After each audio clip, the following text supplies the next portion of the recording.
ఒక్కళ్ళ వల్ల కాదు, మీరందరూ కూడా కలిసి ఈ వెల్ఫేర్ ఏమేమి తెలుగుదేశం గవర్నమెంట్ ప్రభుత్వం ఇస్తానని ఒప్పుకుందో, అది కాకుండా ఈ వైసీపీ ప్రభుత్వం కూడా చాలా పథకాలు ఇస్తామన్నారు.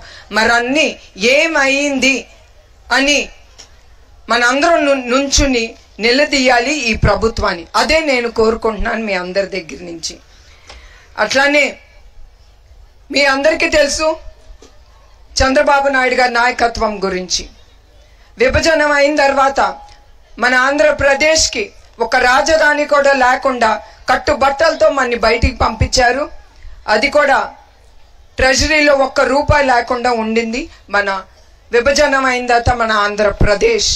అట్లాంటి ఆంధ్రప్రదేశ్ని ఆయన 5 సంవత్సరాల్లో నిద్రాహారాలు మానేసి 3-4 గంటలు నిద్రపోయి, అది కూడా ప్రజల కోసం, ఆయన కోసం కాదు, ఆయన కుటుంబం కోసం కాదు, ఆయన రాత్రింబగళ్ళు ప్రజల కోసం కష్టపడ్డారు, ఒక రాష్ట్రం కోసం కష్టపడ్డారు. ఈ 5 ఏళ్ళలో మన ఆంధ్రప్రదేశ్ని పైకి తీసుకెళ్ళాలి, నంబర్ 1 స్టేట్ యావత్ భారతదేశంలో ఉండాలనే ఆయన అంత కష్టపడింది.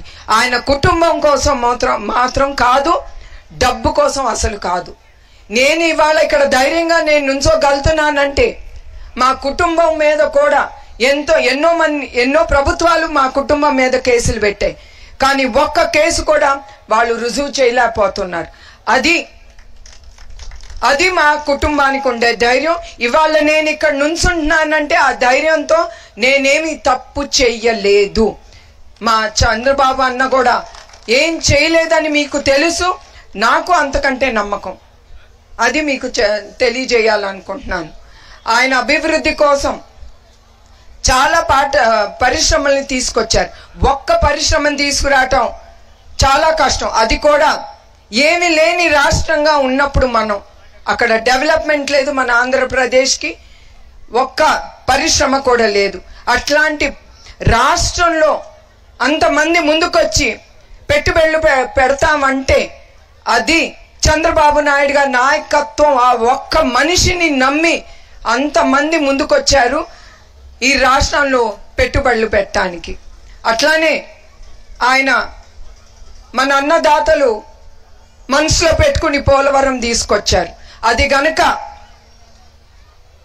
ఈ 5 ఏళ్ళు ఆయన ఉండుంటే పోలవరం అయిపోయేది.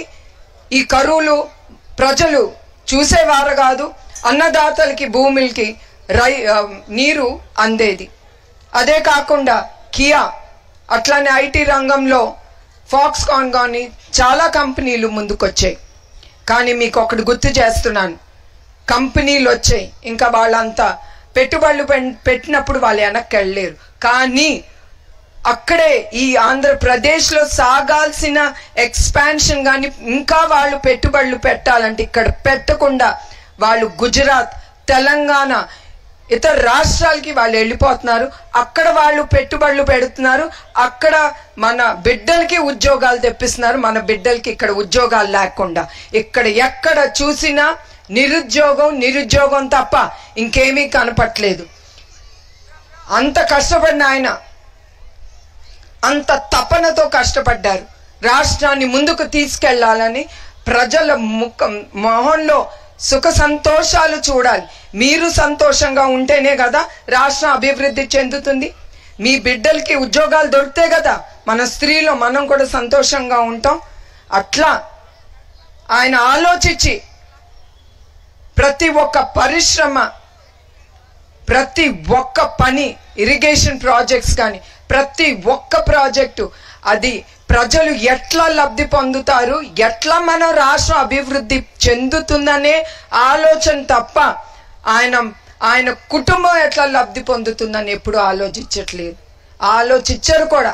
అది చంద్రబాబు నాయుడు గారి నాయకత్వం అంటే. ఇప్పుడు మీరు చూస్తున్నారు మన రాష్ట్రం నంబర్ 1 రాష్ట్రంగా ఉంది. చాలా గొప్పగా చెప్పుకోవచ్చు. చెప్పండి దేంట్లో నంబర్ 1 మన రాష్ట్రం? మీ అందరికీ తెలుసు కదమ్మా, ఇంట్లో మాట్లాడుకుంటా ఉండుంటారు.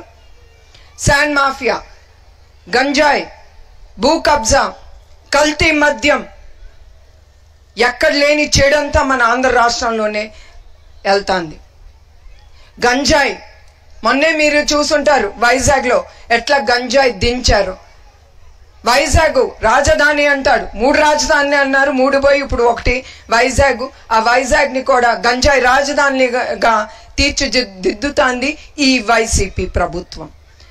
అదేమవుతుంది, మన యువకులు దానికి అలవాటు అయిపోయి మన ఇంట్లో ఉండే ఆడబిడ్డలకు కూడా మనకి తెలియకుండా వాళ్ళకి అలవాటు చేసి వాళ్ళని నిర్బంధించి వాళ్ళ అవసరాల కోసం వాళ్ళని ఉపయోగించుకుని మన ఆడబిడ్డలు సమాజంలో చెప్పుకోలేక అవమానంతో వాళ్ళు ఆత్మహత్యలు చేసుకుంటున్నారు.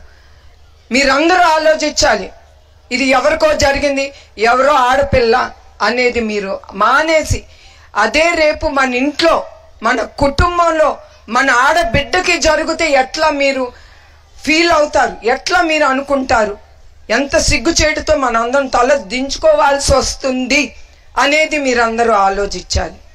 ఇంకా భూ కబ్జా, దానికి అర్థమే లేదు. ఎక్కడ దొరికితే అక్కడ వాళ్ళు భూ కబ్జాలు చేసేయటం. ఎందుకంటే అది చూసి ప్రజలు భయపడిపోతున్నారు. ఈ వైసీపీ ప్రభుత్వం చేసే అరాచకాలు చూసి నోరిప్పినాన్ని చంపేయటం లేదా కేసులు పెట్టడం, జైలుకి పంపించటం, ఇది వీళ్ళు చేసే పని. ఇంకా శాండ్ మాఫియా, వాళ్ళు దోసేసుకోవటం, ఇసుకంతా వాళ్ళ ఇతర రాష్ట్రాలకి పంపించేసుకోవటం, డబ్బులు చేసుకోవటం, మనకేమో బ్లాక్ మార్కెట్ కింద హై ప్రైస్కి మనకి అమ్ముతున్నారు. అది మీరు గుర్తుంచుకోవాలి. అట్లానే కల్తీ మద్యం అది మన ఇంట్లో ఉండే మగాళ్ళకి అలవాటు చేస్తున్నారు.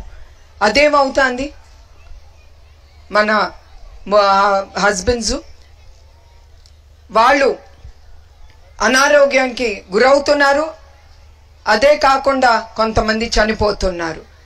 చివరికి ఏమవుతుంది ఇంట్లో స్త్రీలకి, మనం మన కుటుంబాన్ని ఎట్లా ముందుకు తీసుకెళ్లాలనేది ఆలోచన లేకుండా అయిపోతుంది ఒక స్త్రీకి.